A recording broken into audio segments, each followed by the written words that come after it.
29 வயதுக்கு இடைப்பட்டவர்கள் பாலியல் நோய்கள் உலகத்தில் சந்திச்சுக்குதானே. இந்த நோய்களுக்கு உட்படுத்தப்பட்டவர்கள் 23% 20-29 வயதுக்கு உட்பட்டவர்கள். எங்க குடும்பங்கள் என்ன தெரியுமா நடக்கிற? தாத்தாக்கு சோம்பரம் மாப்பிள்ளைக்கு டீ ஊற்றி கொடுக்க என்ன செய்யற? தங்கச்சி டீ ஒன்று கொடுத்துக்கிட்டே மச்சனுக்கு, எதனாலும் அந்த மச்சனுக்கு மைனில டீ தான் ருசி. எனவே பொண்ணுல விருப்பம் இல்ல, மைனி என்ன செய்யற?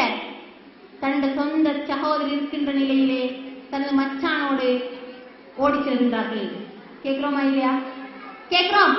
இதற்கு வழிவகுத்தவர்கள் யார் தெரியுமா?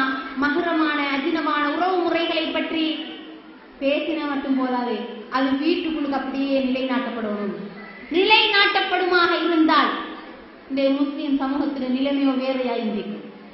இருக்குமா இல்லையா?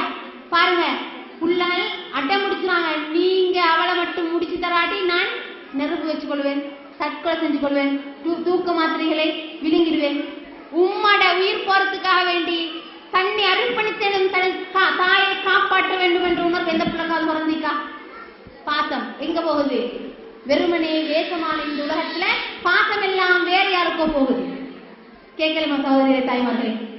சிந்திக்கணும். சின்ன சின்ன பிள்ளைகள் எல்லாம் பாலியல் வல்லுறவுக்கு உட்படுத்தப்படுகின்றார்கள். யாராலையும் அல்ல, தனது சொந்த தந்தையால, தனது சொந்த சகோதரனால, தனது சொந்த அண்டை வீட்டாரால, தனது சொந்த உபத்திரவத்தராலையும் கற்பழிப்புக்கு உட்படுத்தப்படுகின்றார்கள். ஏன் தெரியுமா? இஸ்லாம் எங்களுக்கு வாழலாதான் காரணமாக ஊடகங்கள் எங்களுக்கு மத்தியில ஏற்படுத்திய பாதிப்புகள் தான் இது. நாங்க எங்கள் சிந்தனை கட்டாயமாக எடுத்துக்கொள்ள வேண்டிய விடயமாக இருக்கு. அது மாத்திரமல்ல, கருச்சிதைவுகளும் தற்கொலைகள் என்பன 15-25 வயதுக்கு இடைப்பட்டவர்கள் என தரவுகள் சொல்கின்றன.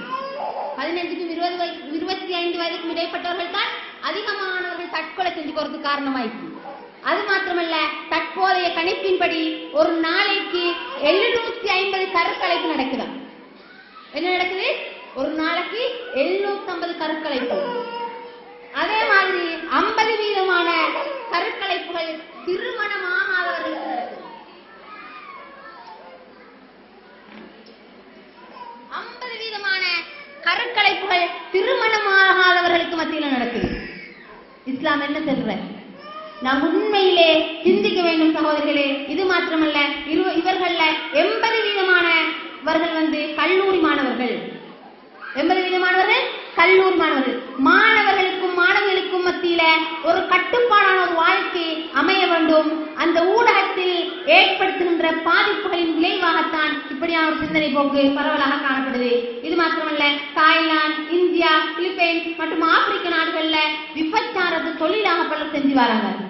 கேவலம் மறுமையில மிகப்பெரிய அடையாளங்கள் உண்டாகவும் நீக்கி இதை நாங்கள் பார்க்கிறோம். விபச்சாரம் பல்வி பெருகி காணப்படுது.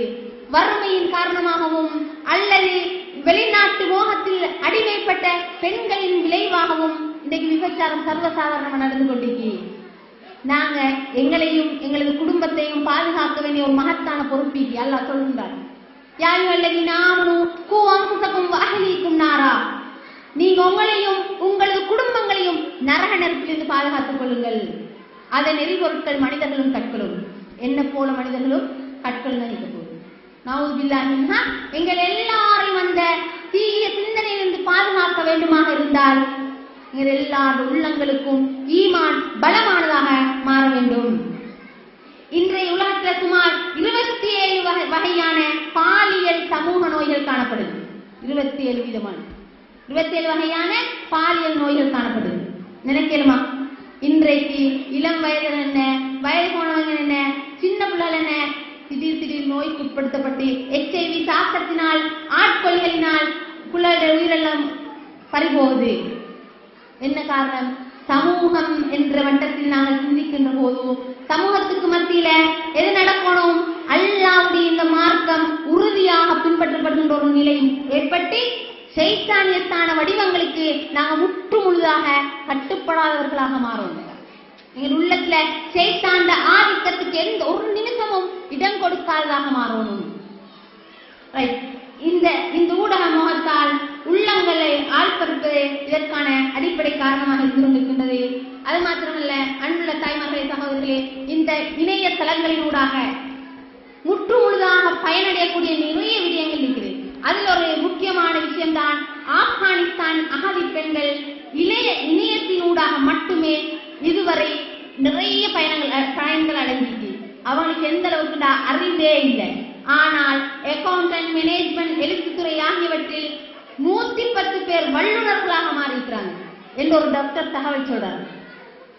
இணையத்தினூடாக, இன்டர்நெட் நான் சொல்றேன், அந்த இணையத்தினூடாக நிறைய அறிவியல் வல்லுநர்கள் உருவாகிச்சு. அதே மாதிரி அறிவிலே மிகவும் கீழ்த்தரமானவர்களாக மாறியிருக்கிறதும் வேறு சமூகத்தில் இருக்கிறவங்க. அல்லாஹ் தஆலா இந்த உலகத்திலே ஒரு சாதனத்தை படைத்திருப்பதாக இருந்தால் அது எந்த அளவுக்கு நன்மை இருக்குதோ அதே மாதிரி தீமை இருக்குது. எங்கள் எல்லாருக்கும் அல்லாஹ் தஆலா ஒரு அறிவை கூட்டி பகுத்தறிவு என்ற ஒரு சிந்தனை சந்திச்சு எங்களுக்கு அல்லாஹ் தஆலா இந்த குர்ஆனை மற்றும் மொழியாக சந்திக்கிறான். எங்க வாழ்க்கையில் அப்படியே பிடிச்சு போகும். எப்படி பிடிக்கணும்? அதை எடுத்து